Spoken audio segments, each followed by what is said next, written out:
some comments.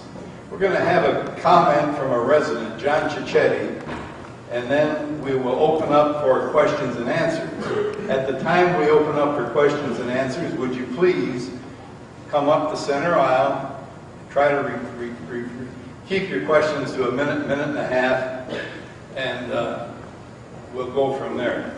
At a point toward that, now I'll leave that be. What we hope to accomplish at this meeting, we will review some of the last meeting because not everybody was here. Some information will be based on new feedback that we received and process and the progress we've made in the meantime.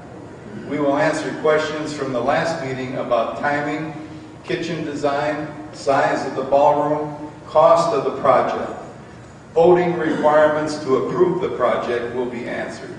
But as I said earlier, we can't answer every previous question and comment due to time constraints. Based on feedback we received, we have made some changes to the design. You'll see those in just a few minutes, which Mike Bryant will cover. We also will show you some photos of completed projects that Polly Bryant has been involved with. We still do not have all the answers, but we are only partway through the process. Our intent is to make sure there is community support for the project at each step.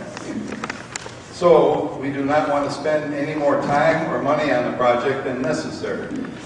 At the end of the presentation, we will ask for a show of hands, first of all for secondly for against. That will give us an idea of how much support we've got in the community. The top 10 concerns that we discussed at the last meeting were: number one, the age of the club, the fact that the community is growing, the inadequate kitchen size, the separate dining room and bar, the traffic pattern and circulation. Fitness facility size is inadequate. We want to make maximum use of our space, dedicated space for yoga and fitness classes, improved food and beverage service to the lanai and pool areas, and inadequate office space for administrative staff. At this point, I'll turn over to Mike Bryant to update us on the new plans.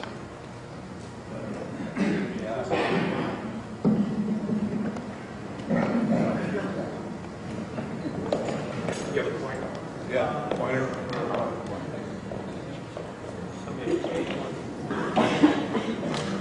Okay, thank you everybody.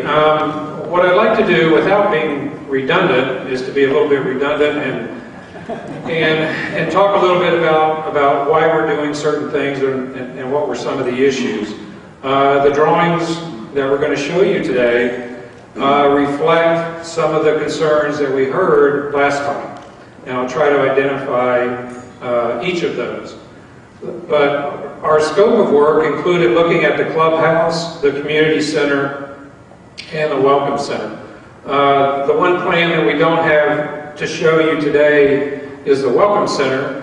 I don't think it's in there, is it? Yeah. Because it was the welcome center and the community center are kind of the second phase of the project. The focus here is really the clubhouse.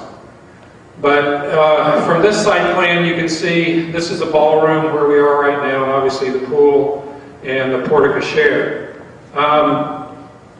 What you have is one main entry right now. This is showing the new kitchen and the new dining room, but we just kind of wanted to orient you to the extent of the additions and the renovations, where we'll add the new kitchen to the east part of the building here, approaching the road. There was, there is an issue with having one main entry, and the ballroom, how you access the dining room through the ballroom, especially when you have an event going on. So the concept that we developed was to create another entrance, pretty much exclusively for accessing the grill room and the restaurant. So when you do have activities in here, you really don't need to disturb them, and can get to the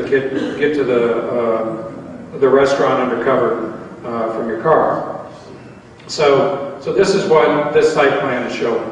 Go ahead and switch it. We've developed a plan further than what we showed last time. The kitchen consultant is on board. She'll talk a little bit about the process and the design. But you can see we've gone through some of the code issues and mundane things like the number of bathrooms that you have. But we also heard some of the issues. And here you have the main reception, and the idea that we're going to create a new main entry for the dining room. Now remember, we're talking about a new updated kitchen. It's this area right here, and it has that function. That kitchen has to serve the ballroom, the grill room, the bar. Then we're going to add a pool patio and a golfer's patio. So there's really 5 functions that restaurant has to serve. And part of the driver of the location of the bar was that, first of all, there was concern that the bar was too noisy, and we wanted to get it away from the dining room. So you could, so the dining atmosphere and experience was a little bit quieter. But we still created a place where you could sit into the bar for about 28 or 30 seats, where you could still have dinner, but if you can still be in the bar area. And the design changed a little bit because, again, we heard we needed more seats at the bar. So we expanded the bar to seat 22 patrons. And again, with its location in the corner here, the bar can serve the little grill room here. It can serve the pool cabana, so people don't have to come inside. They can have a meal or a drink from there. We have what we call the lanai, or perhaps the place where the golfers can come in. They don't have to come into the restaurant, but they have a place where they can grab a quick bite or a drink. So you can see that bar's location is really kind of critical. It's kind of the knuckle that holds everything together. And then we just have this space, which could be just an outdoor patio. When it's really nice outside, it's probably got the prime location that looks out over your golf course and such. So that's kind of what's driving the design. The restaurant can seat, I think, 94 seats, somewhere around there, close to 100. 98, excuse me.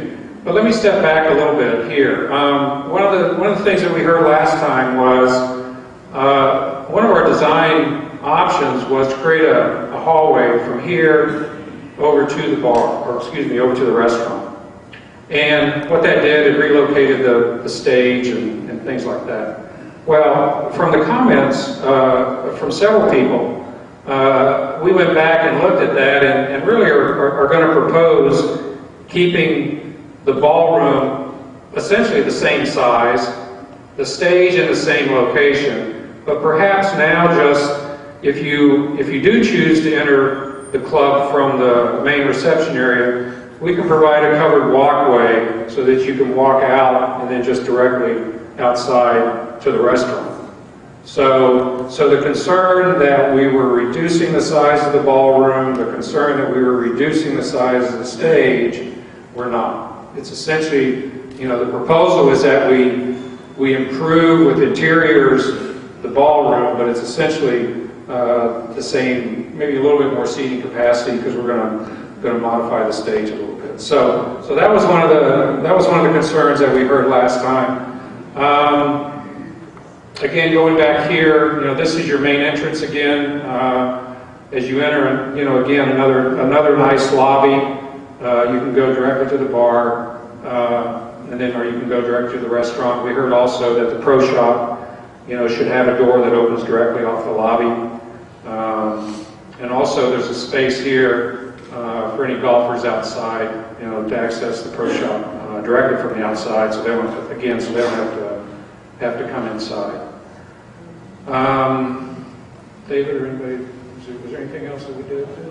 That was about it. I think the major changes were the stage. We got some real efficiencies in here, and actually the plan, we saved some square footage on the plan as well.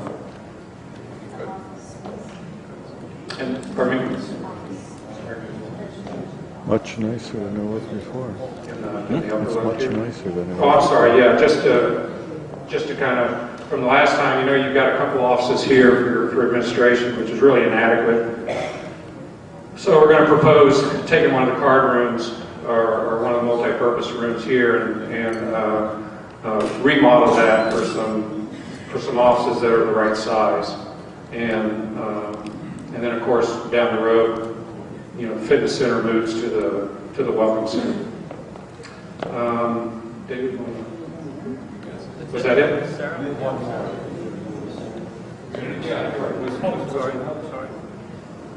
These are just, and you can see we've got some color drawings here of some elevation studies, and you can see where any kind of addition that we're proposing essentially along the west and the south side of the building, we want to make sure that those spaces let in enough natural light, so we kind of get some brightness into the room, not glare, but some brightness into the room. So you'll see some of these features for your screen lanai and the pool cabana here, but really, and then this is that covered walkway on the back of the building that kind of creates entry features not only to the ballroom, but an entry feature to the restaurant from the back of the building. And then the multi-purpose room, again, it's something that we heard, excuse me, from last time. This is the multi-purpose room as it is today, has a little stage in the storage areas. We had proposed creating putting a wall right here and creating a smaller multi-purpose room, which would essentially reduce that size, thinking it may give you some flexibility for other functions. But what we heard was that there was a greater need to keep that room as big as you can. So we've taken that off the table and kind of, this room can really stay the way it is, and then if we choose to remodel it with finishes, that's what we're going to do. But we are showing, perhaps relocating the billiards room and expanding that so it really works, and then creating an art room. I'm sorry, the community center, yes sir. Yes sir. Okay, I'm going to turn it over to Sarah.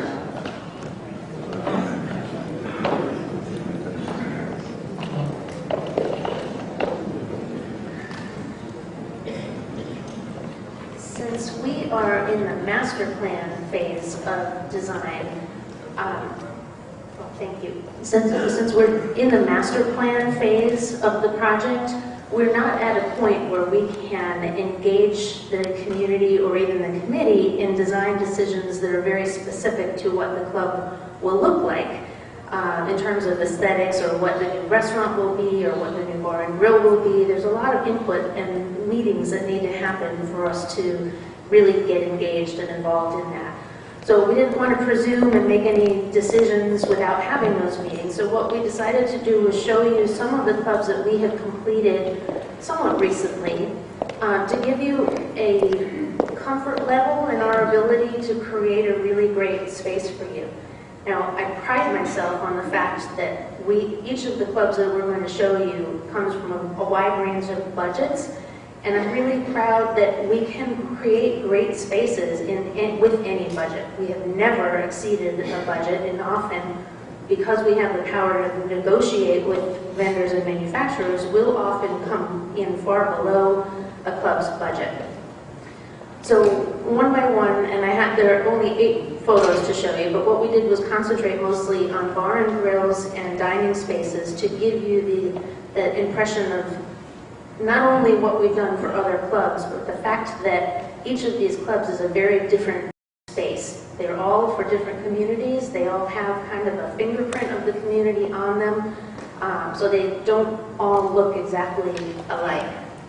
Heritage Oaks is located in Sarasota, and I'm sorry, if I'm in your way, please give me the move sign. We did a master plan and expansion for them several years ago, including a brand new 19th hole. This is the bar and grill part of the 19th hole, and it's really just for people to come in and have a drink. This is not where people come in and get a snack. But they told us that they wanted something to feel like old Florida. They wanted very tropical feeling, so hence the grass cloth and the patterns on the carpet that you see, and the deep dark wood tones, and the ceiling fans that have the little palm leaves on them. It really felt kind of tropical. Some of the elements that you can't see in this, and I think are important to note,